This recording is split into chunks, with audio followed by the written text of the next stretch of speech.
क्या इंडिया में वोट चोरी हो रही है? आज हम रिवील करते हैं एक ऐसा एटम बम एविडेंस। लेकिन क्या सच में कोई प्रूफ है? वीडियो के लास्ट तक आपको इस सवाल का जवाब जरूर मिल जाएगा। राहुल गांधी ने 1 अगस्त को वोट चोरी को ट्रीजन तक बताया और प्रॉमिस किया कि उनके पास एटम बम प्रूफ है। राहुल गांधी ने बताया है कि वोट चोरी 5 तरीके से किया गया है। राहुल गांधी ने पहला रीजन बताया है डुप्लीकेट वोटर्स, मतलब एक ही वोटर का वोटर लिस्ट में कई जगह नाम देखने को मिला है। जैसे ये एक वोटर था गुरकीरत सिंह दंग, जिसका नाम दूसरे बूथ की वोटर लिस्ट में भी देखा गया, उसी सेम एड्रेस और उसी सेम रजिस्ट्रेशन नंबर के साथ। दूसरा तरीका जिससे वोट चोरी हुआ है वो है फेक एड्रेस के जरिए। इस वोटर को देखिए, इसका नाम है एम लवन्या, जिसका हाउस नंबर वोटर लिस्ट में 0 दिया है। दूसरा एग्जाम्पल देखिए, इस वोटर का नाम है इरप्पा, जिसका हाउस नंबर 0 है। मतलब इलेक्शन कमीशन को पता ही नहीं है कि वोटर कहाँ रह रहे हैं। क्या ऐसा कभी हो सकता है कि हाउस नंबर 0 हो? हाउस नंबर 35 है, जो एक छोटा सा कमरा है जिसमें ज्यादा से ज्यादा 4 लोग रह सकते हैं। लेकिन इसी हाउस नंबर से वोटर लिस्ट में 80 लोग रजिस्टर्ड है। सोचने की बात है, एक कमरे में 80 लोग कैसे रह सकते हैं? और ये घर जिसके नाम से रजिस्टर है वो बीजेपी का कार्यकर्ता है। तीसरा तरीका जिससे वोट चोरी की गई है वो है इनवैलिड फोटोज के जरिए। चलिए एग्जाम्पल से समझते हैं।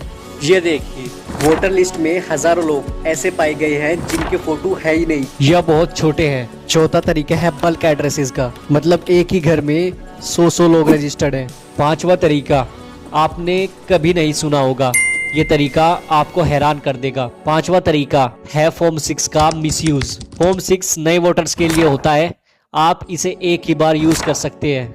लेकिन शकुन रानी नाम की एक लेडी है जिन्होंने 70 साल की उम्र में फॉर्म 6 का यूज किया है और उसके कुछ महीने बाद दूसरी बार फॉर्म 6 का यूज किया है। 2 बार इनका नाम वोटर लिस्ट में आता है और फर्स्ट टाइम वोटर की लिस्ट में भी उनका नाम आया है। ये फर्स्ट टाइम वोटर हो ही नहीं सकती।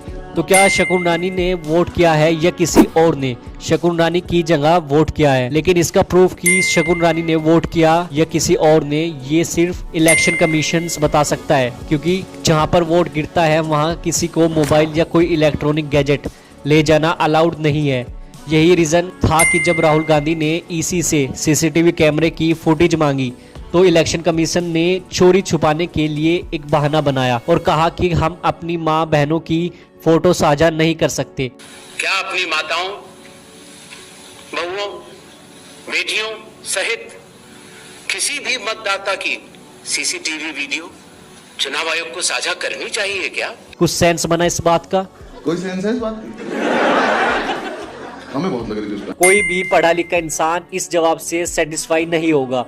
इलेक्शन कमीशन के इस जवाब से लोगों का शक उसकी ओर और बढ़ गया है और यही रीजन है कि क्यों हर कोई इलेक्शन कमीशन की चोरी पर बोल रहा है। जब राहुल गांधी और उनकी टीम ने सेंट्रल बेंगलोर की महादेवपुरम सीट पर इन्वेस्टिगेशन शुरू की, जहां पर टोटल 6,59,826 वोटर्स हैं, जिनमें से 1,02,50 वोट चोरी हुए हैं। जब मौजूदा ये सीट बीजेपी की है, इलेक्शन हुए थे तो जीत का मार्जिन 40 या 50 हजार था। अगर वोट चोरी ना होती तो कांग्रेस इस सीट को जीत जाती। ये तो सिर्फ एक सीट की बात है, सोचिए पूरे देश की सीटों पर कितने बड़े स्केल पर चोरी हुई है। बिहार में स्पेशल इंटेंसिव रिवीजन SIR के तहत वोटर लिस्ट को अपडेट करने का प्रोसेस चल रहा है, जिसमें लाखों नेम्स रिमूव किए गए हैं, 65 लाख नेम्स डिलीट किए गए हैं। राहुल गांधी का कहना है कि ये 65 लाख वोट वैलिड है। सुप्रीम कोर्ट भी इस मैटर में इन्वॉल्व हो गया है और इसी को डिलीशंस की details booth wise, epic wise public करने का ऑर्डर दिया। इलेक्शन कमीशन सारे CCTV फुटेज डिलीट करने लग रहा है।